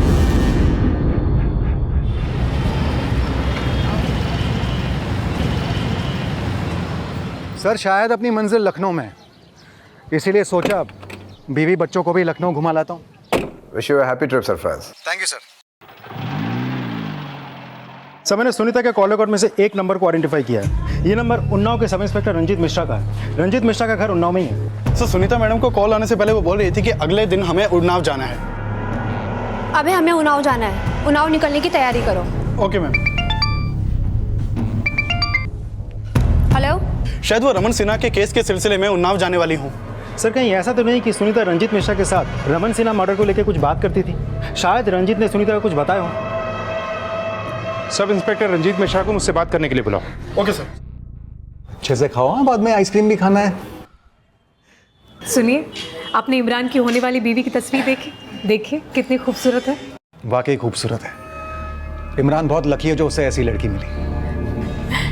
अच्छा सुनिए, हम इमरान की शादी के लिए गांव तो जा ही रहे हैं ना, तो शादी के बाद कुछ दिन वहीं पे रुक जाते हैं ना।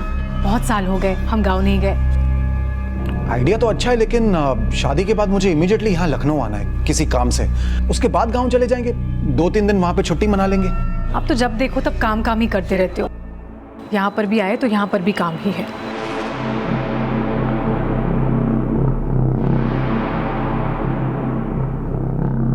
भाईजान चूना दो जरा।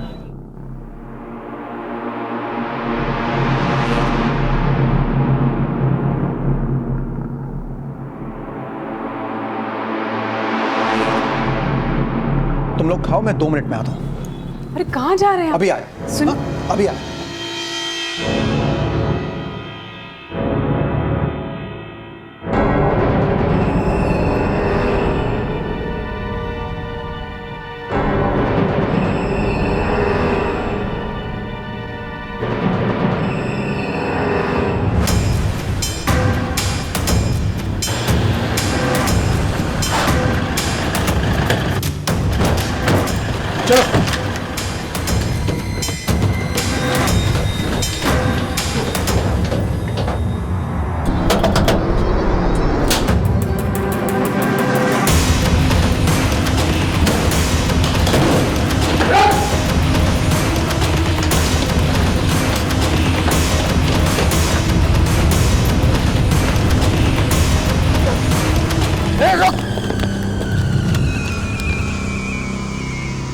आईडी के ऑफिसर सरफराज अली ने पुरानी दिल्ली में हुए बॉम्ब विस्फोट की गुत्थी काफी हद तक सुलझा दी थी, लेकिन सब इंस्पेक्टर सुनीता रानी मर्डर केस, रमन सिन्हा और कांस्टेबल नवीन कुमार पर हुए शूटआउट में पुलिस को अब तक कोई स्ट्रांग लीड नहीं मिली थी। लेकिन इन सभी केसेस का आपस में कोई कनेक्शन था या नहीं, यह अब भी एक पहेली बनी हुई थी। और अब सब इंस्पेक्टर सुनीता रानी के कॉल रिकॉर्ड्स के बेसिस पर लखनऊ पुलिस ने उन्नाव पुलिस के सब इंस्पेक्टर रंजीत सिंह को पूछताछ के लिए बुलाया। रंजीत, तुम लगातार सुनीता के टच में थे। क्या रमन सिन्हा केस के बारे में सुनीता ने कभी तुमसे कुछ बताया था? नहीं सर, सुनीता ने रमन सिन्हा केस के बारे में तो कभी कुछ भी डिस्कस नहीं किया। नहीं, वो तुम उसके साथ फ़ोन पे लगातार टच में थे ना? सर मैं पहले लखनऊ थाने में था और तब सुनीता भी वहीं थी और वहीं से हमारी जान पहचान भी है, इसीलिए अक्सर फ़ोन पे बातें होती रहती थी। सुनीता के मर्डर के एक दिन पहले उन्नाव के एक पीसीओ से 2 बार सुनीता को थ्रेट कॉल आई थी। अब तुम इतने टाइम से सुनीता को जानते हो, क्या सुनीता ने इन कॉल्स के बारे में तुमसे कुछ डिस्कस किया? नहीं सर, इस बारे में मुझे कोई जानकारी नहीं है। ठीक है, तुम जा सकते। सर। विनय सर, इस रंजीत के कॉल रिकॉर्ड्स और एक्टिविटीज चेक करो। ये जरूर झूठ बोल रहा है। हो सकता है रमन सिन्हा केस के बारे में भी कुछ जानता है, लेकिन सुनीता की मौत के बाद डर से या किसी और वजह से छुपा रहा है। सर।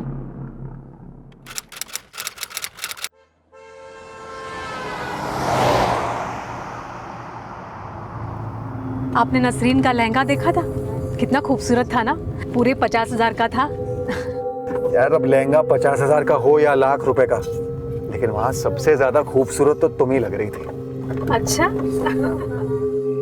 अरे बाबा, ये शॉर्टकट है ना, इसीलिए, वरना 15 किलोमीटर घूम के जाना पड़ता।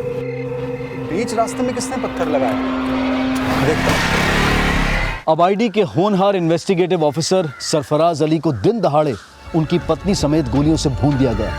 लेकिन उनको मारने आए शूटर्स का रमन सिन्हा और कांस्टेबल नवीन कुमार पर हुए हमले से क्या कोई कनेक्शन था? और सब इंस्पेक्टर सुनीता रानी क्या राज जानती थी? उसकी हत्या क्यों हुई, यह अब भी एक रहस्य बना हुआ था। अब सरफराज अली की हत्या के बाद आईडी तुरंत हरकत में आ गई और आईडी ऑफिसर निशान झा को इस केस की अगुवाई सौंपी गई।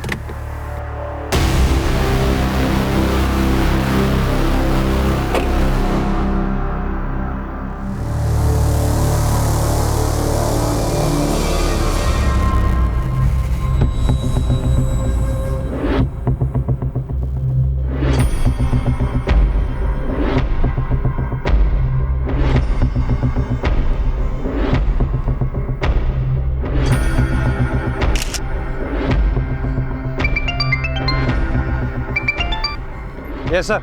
निशांत, मैंने दिल्ली ब्लास्ट के मेन एक्यूज मुराद से पूछताछ की है, लेकिन पूछताछ में उसने ऐसा कुछ भी नहीं उगला जिससे कि यह साबित हो कि सरफराज का मर्डर उसके असामाजिक ऑर्गेनाइजेशन ने किया है। लेकिन हाँ, ये हो सकता है कि सरफराज के मर्डर का प्लान उन लोगों ने मुराद की गिरफ्तारी के बाद बनाया हो। सर, सरफराज सर को मुराद की टिप दिल्ली के अशरफ और लखनऊ के इन्फॉर्मर्स ने दी थी। ऐसा लगता है डबल गेम खेला गया है। सरफराज सर को टिप देने के बहाने यहाँ बुलाया गया है और फिर उनका कत्ल किया गया। आईडी को लग रहा था कि सरफराज अली और उनके परिवार पर हुए अटैक में उसी असामाजिक संगठन का हाथ होगा जिनका ब्लास्ट में हाथ था। पुलिस उस संगठन से जुड़े कई संदिग्धों का घेराव कर रही थी। वहीं रमन सिन्हा और sub inspector Sunita murder case को इन्वेस्टिगेट कर रही लखनऊ पुलिस को एक अहम जानकारी हाथ लगी। मैंने सब इंस्पेक्टर रंजीत के कॉल रिकॉर्ड चेक किया। जिस वक्त पीसीओ से सुनीता को कॉल किया गया था, उस वक्त रंजीत के फ़ोन की लोकेशन उसी एरिया के आसपास थी। मैंने पीसीओ के आसपास जाकर पूछताछ की, लोगों ने भी रंजीत को पहचान लिया है। उस वक्त रंजीत वहीं था। इसका मतलब सुनीता को वो दूसरा कॉल भी रंजीत ने किया होगा। लेकिन ये रंजीत सुनीता को थ्रेट क्यों देगा? सर, रंजीत और सुनीता के बारे में एक और बात पता चली। लखनऊ के जिस थाने में रंजीत और सुनीता एक साथ काम करते थे, वहाँ के कोलीग से पूछताछ करके पता चला कि दोनों में अफेयर चल रहा था, जबकि रंजीत पहले से ही शादीशुदा था।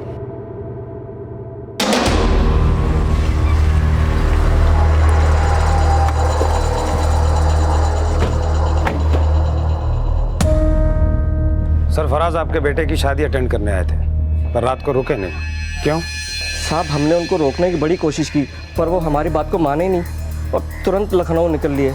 जो इस शादी में शरीक हुआ था, मुझे सबके डिटेल्स चाहिए। वैसे ऐसा कोई जिस पर आपको शक हो, जिसने शादी में उनका पीछा किया हो? कोई भी? साहब, शादी में तो सभी घर वाले लोग ही थे और सभी उनकी बहुत इज्जत किया करते थे। मुझे शादी की वीडियो फुटेज देखनी है। जी साहब, बिल्कुल देखिए। पर साहब, एक बात है, उसका एक चचेरा भाई भी है और ज़मीन के सिलसिले को लेकर सरफराज के साथ उसका कोर्ट में केस भी चल रहा है। दोनों में आपस में किसी भी तरह की कोई बातचीत नहीं होती है। नाम क्या है उसका? जी, जुनैद।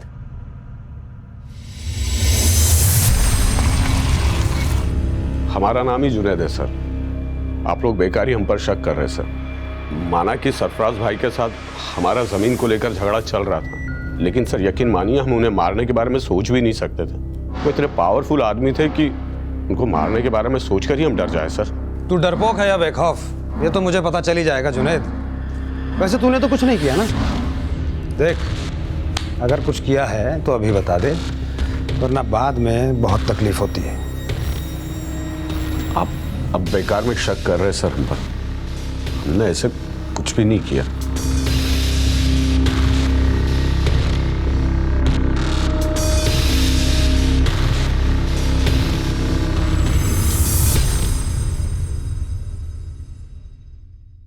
रंजीत, हमें शक ही नहीं बल्कि पूरा यकीन है कि सब इंस्पेक्टर सुनीता का मर्डर तुमने किया है। देखो, तुम खुद एक पुलिस वाले हो और अच्छी तरह से जानते हो कि सच उगलवाने के हमारे पास क्या क्या तरीके हैं, और मैं नहीं चाहता कि वो सारे तरीके मैं हाँ, मैंने सुनीता का मर्डर किया है। वो रोज़ाना मुझसे मिलने की कोशिश करती रहती थी।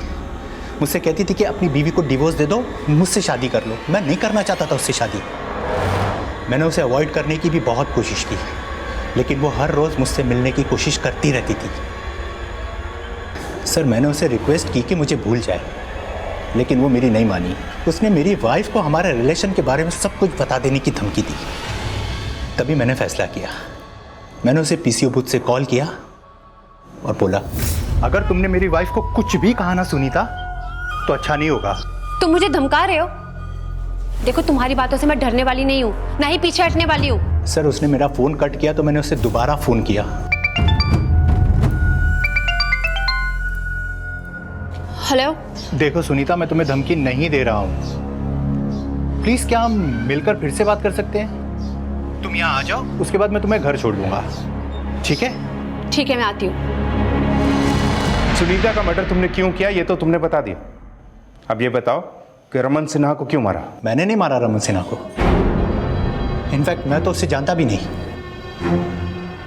तो सुनीता क्या रमन सिन्हा के मर्डर के केस के बारे में तुमसे कुछ डिस्कस कर रही थी? नहीं सर, हमारी ऐसी कोई बात नहीं। अगर सुनीता और सब इंस्पेक्टर रंजीत में कुछ डिस्कस नहीं हुआ था तो एएसआई अभय को वो ऐसा क्यों कह रही थी? अबे, हमें उन्नाव जाना है। उन्नाव निकलने की तैयारी करो। Okay ma'am.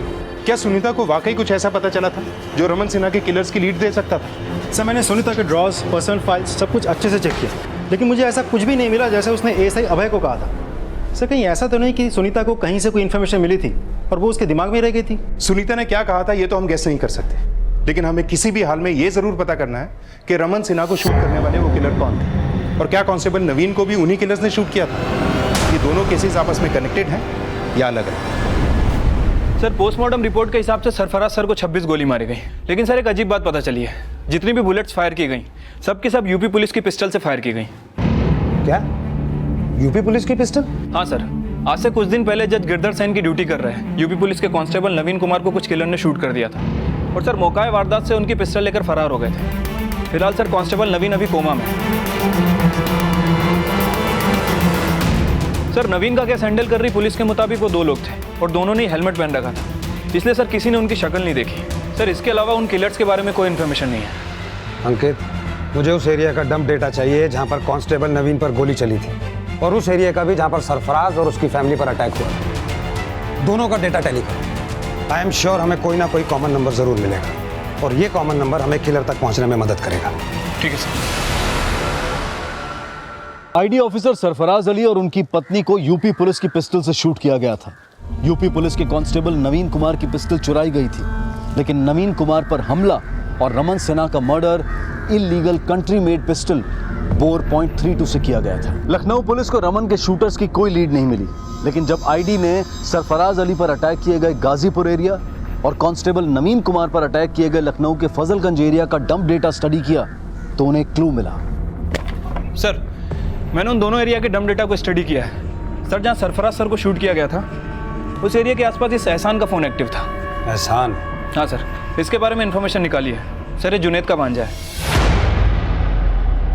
और जिस दिन लखनऊ में नवीन को शूट किया गया था उस दिन इसका फ़ोन बंद था, लेकिन शूट आउट के कुछ दिन पहले तक इसका फ़ोन लगातार लखनऊ में एक्टिव रहता था।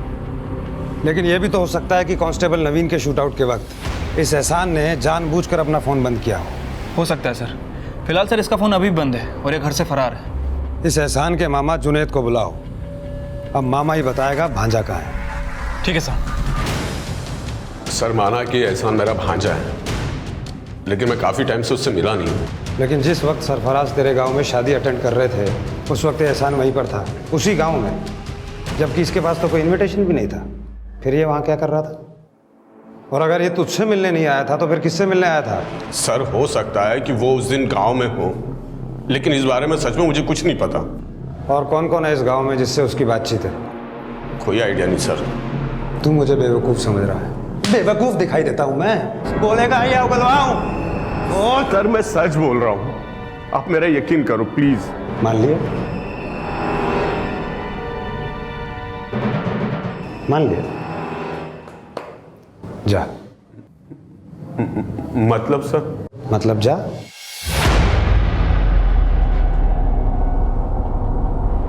जा जा।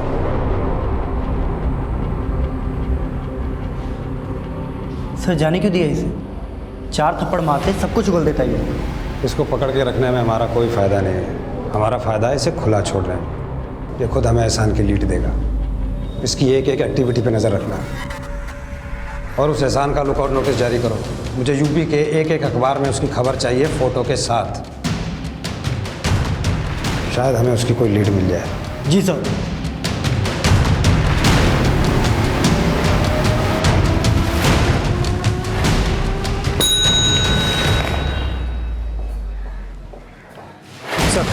विनय, आईटी सरफराज और उनके फैमिली के मर्डर के जुर्म में इस एहसान नाम के लड़के को ढूंढ रही है। पता करो कि रमन सिन्हा और कांस्टेबल नवीन के मर्डर के साथ इसका कोई कनेक्शन है क्या? Okay sir.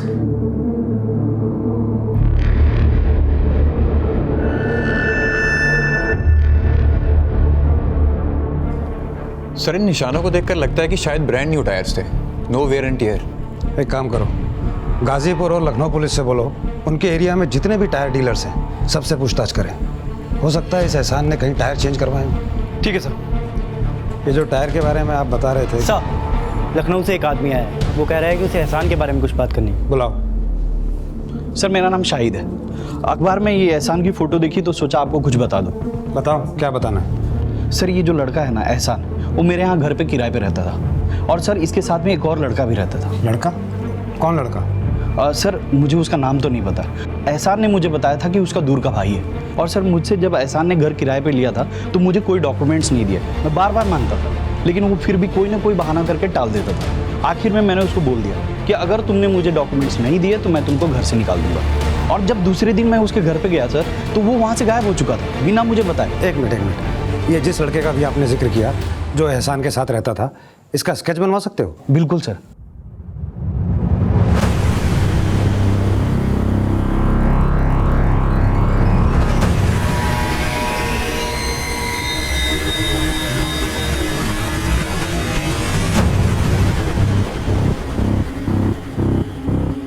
ये स्केच हर पुलिस स्टेशन में सर्कुलेट करो और पता करने की कोशिश करो कौन हो सकता है। ठीक है सर।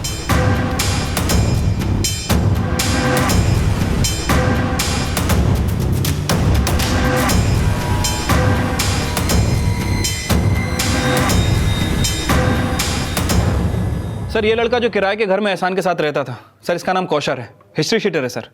यूपी के बहुत सारे पुलिस स्टेशन में इसके खिलाफ मर्डर और अटेम्प्ट टू मर्डर के लगभग 8 से 10 मामले दर्ज हैं।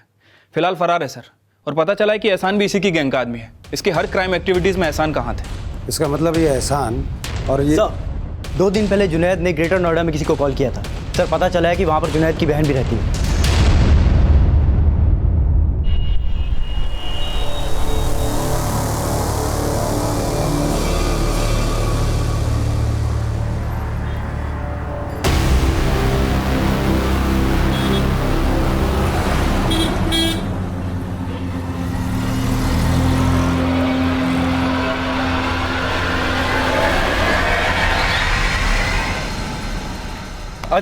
कौन है बे? तेरा बाप।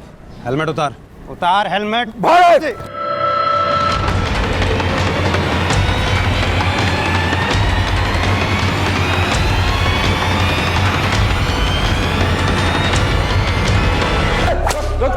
साहब इसको रुको रुको रुको। अगर ये मारेगा तो कुछ नहीं बताऊंगा। कोई नहीं मारेगा। बोल। सरफराज सर और उनकी फैमिली का मर्डर तूने किया है ना? हाँ, मैंने और एहसान ने ही सरफराज उसकी फैमिली को मारा है। और ये मर्डर तूने जुनैद के कहने पर किया है? हाँ, मैंने ये मर्डर जुनैद और एहसान के कहने पे किया। सर, सरफराज को मालूम चल गया था कि मैं जुनैद और एहसान की मदद कर रहा हूँ। पहले मुझे पता नहीं था कि वो आईडी में है, इतना पावरफुल आदमी है। अब मुझे लगा कि वो अगर अपने पे आ गया तो मेरे सारे बुरे कारनामों की चिट्ठी खोल के रख देगा। तभी मैंने सोच लिया था कि उसको मारना है। ऊपर से एहसान और जुनैद भी चाहते थे कि मैं उसको मार दूँ। मैंने उसको दिल्ली में मारने की कोशिश की, फिर लखनऊ में मारने की कोशिश की। उसकी तकदीर अच्छी थी। फिर बाद में मुझे एहसान ने बताया कि वो गाजीपुर में एक शादी अटेंड करने वाला। फिर मैंने पीछा किया, मार दिया। तूने जिस पिस्तौल से गोली चलाई थी वो यूपी पुलिस के कांस्टेबल नवीन की ही थी ना? मुझे लगा सरफराज को मारने के लिए एक गन काफ़ी नहीं है। मैंने हवलदार का 2-3 दिन पीछा किया तो फिर सर, इनके पास जो बाइक मिली थी उसकी नंबर प्लेट फेक है। तेरे पास जो बाइक थी वो किसकी है? चुराई है मैंने। कहाँ से? लखनऊ से। हमें सरफराज को मार के भागने के लिए एक लंबी बड़ी बाइक की ज़रूरत थी। मुझे 2 महीने पहले वो बाइक लड़के के पास दिखी।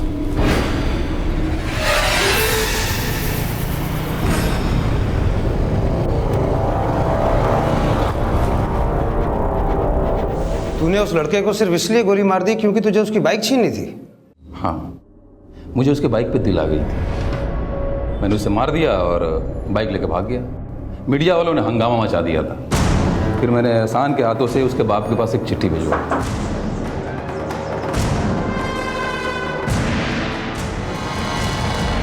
सर, ये बाप बेटे दोनों एक जैसे हैं। मैंने लड़के को बोला था रुक जा रुक जा रुक जा, मुझे बाइक चाहिए थी। नहीं रुका, दिमाग खराब हुआ, मार दिया। दिमाग खराब हुआ, मार दिया। जब तक इसका दिमाग ठीक ना हो जाए मारते रहो इसे। हाथ नहीं लगाना। देख लो, बस बस।